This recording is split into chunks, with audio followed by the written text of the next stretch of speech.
Well, here we go. Our first question comes from Justin. And I got to tell you, Justin, this question was just in time. I'll wait for you to all to stop laughing before I move on. What are your thoughts on all the minimalist programs that only suggest a couple exercises and say those are the only things you need? Well, Justin, and I agree, it is big. It is very popular. It's been around longer than you think. When I was coming up as an athlete, Olympic lifters did clean and press, snatch, clean and jerk, and maybe front squats. And some would do back squats. And that was it, because when you have those three huge movements, you didn't need a lot of other things. When the press was dropped in the 1972 Olympics, after the Olympics, a lot of people in Olympic lifting said, well, the snatch and clean and jerk aren't enough by themselves. A lot of people kept pressing in the programs.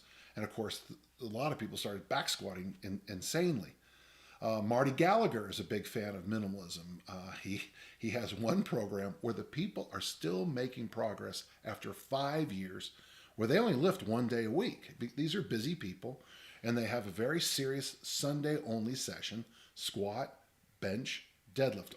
Not like a competition, because the reps are in the eights, the fives, the threes, the doubles, the singles. Several books have been written with just two exercises. There's a lot of programs in the kettlebell world with just two exercises. In my experience, Justin, it worked really well for me. I wish you were here right now. You and I could go down into my other office and pop open my journals, and I could show you the programs from 1991 where I just sort of imploded in myself. Now, what happened was 1991 was a really good season. That's the year I snatched 314 pounds in a meet. I cleaned 402, didn't get the jerk. Threw the discus that same weekend in the high 180s, and threw the shot, my personal best, about 52 feet. But I had been training so hard, and the pressures of being a father, the pressures of a full-time job, the pressures of having a part-time job as a strength coach, not at the school, but at a facility here called the Upper Limit.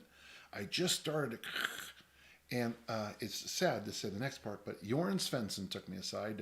He died not long after this, and he said, here's what I'm doing. And the two of us had this great conversation where he was basically just doing two workouts a week with just two lifts in each.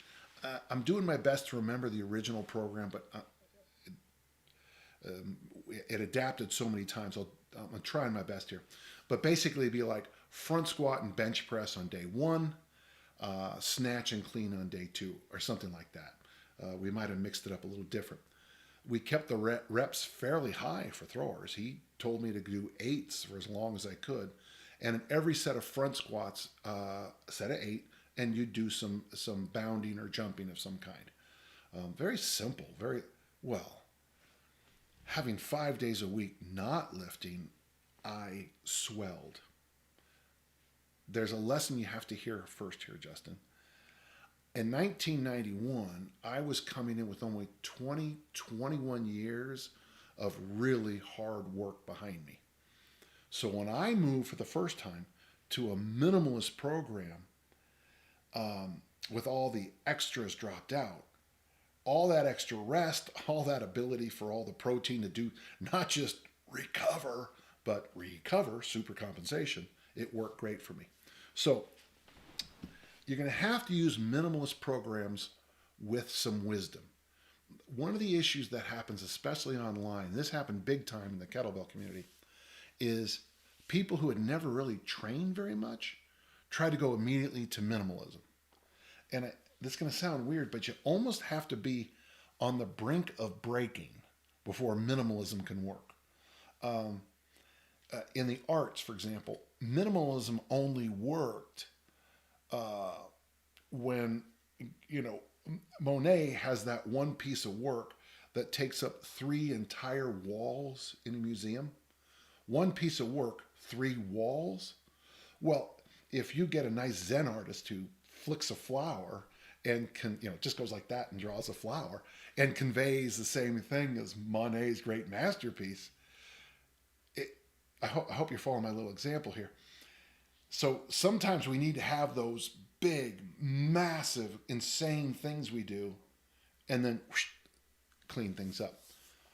I don't think it works well for beginners. It goes back to all kinds of things. The loads are always too light. There's not enough repetitions. Don't worry so much about the sets right now, but the beginners seem to do better with just sheer volume of repetitions. And how you get to the repetitions sometimes doesn't matter. With high school kids, you can do sets of 20. That's one of the old universal gym workouts where everything was 20, 25 reps. Well, that will work for someone who's kind of new to training. I don't think you want to do that right before the Olympic Games. So, yes, and there's an asterisk on my S. Yes, minimalism is phenomenal, done correctly, done appropriately. Boy, you know what? Those two phrases, we could use that for every single answer that almost comes here.